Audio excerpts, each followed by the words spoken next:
registered nurse. And I am Stephanie Van Dyke, and I'm a physician. Katherine and I are students at the Bloomberg School of Public Health. We're here to share with you what we believe to be the biggest health threat facing our civilization today, and ways we, the Hopkins community, can bring about positive change at a local and national level. Before embarking on our path at Hopkins, Katherine was working in oncology, and I was in my final year of residency. We arrived here looking to be a part of something bigger. We found it, but in a different place than we expected, and it is far more urgent than we ever could have anticipated. Even the most conservative global scientists no longer question climate change or wonder if human activity is contributing. It is real, and fossil fuels are the biggest contributor. Some effects are droughts ravaging farmers' abilities to grow crops, heat waves increasing morbidity and mortality, air pollution causing more respiratory illness, and a rise in infectious diseases like Lyme disease and West Nile virus. Forgotten by many, the mental health tolls as a consequence of climate change are on the rise. As hurricanes, droughts, and flooding amplify, humans will continue to be displaced both locally and internationally, and the CDC projects that economies will increasingly suffer.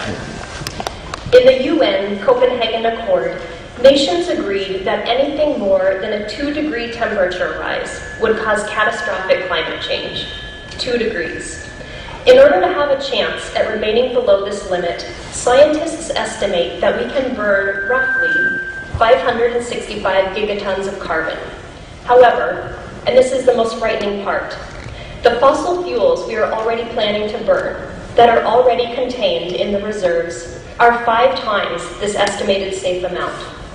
The World Bank just stated, lack of action on climate change threatens to make the world our children inherit a completely different world than we are living in today.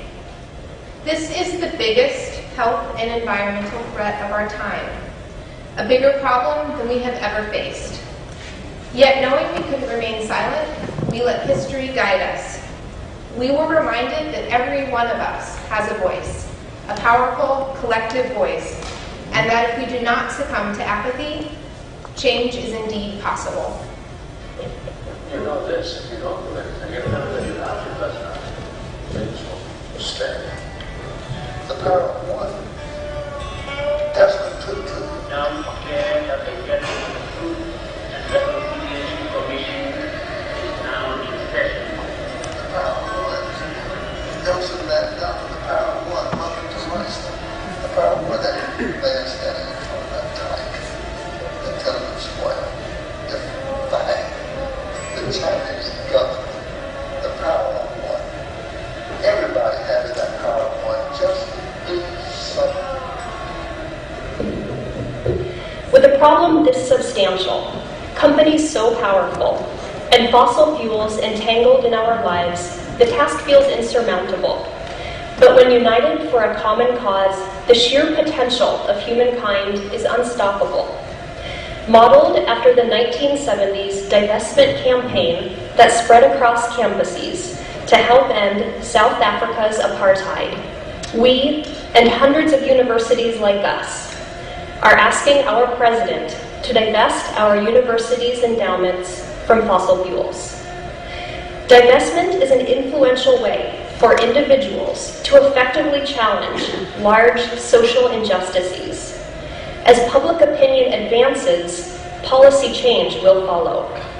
Since our funds are invested in companies passively supporting the deterioration of our health, divestment is a moral imperative.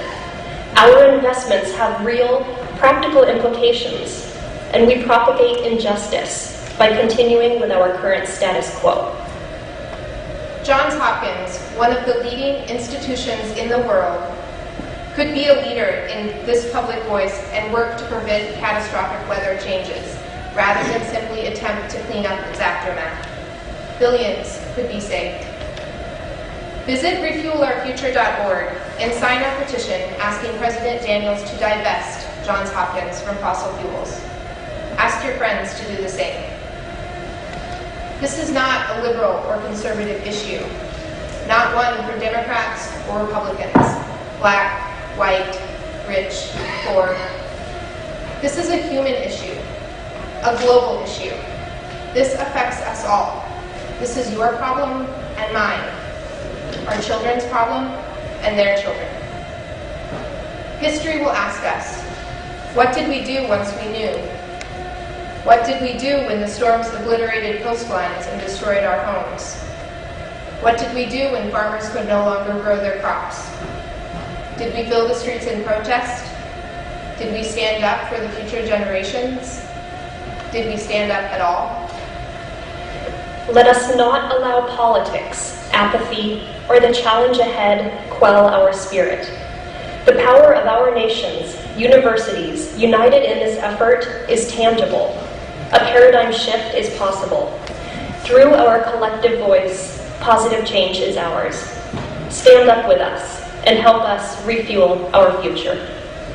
Thank you.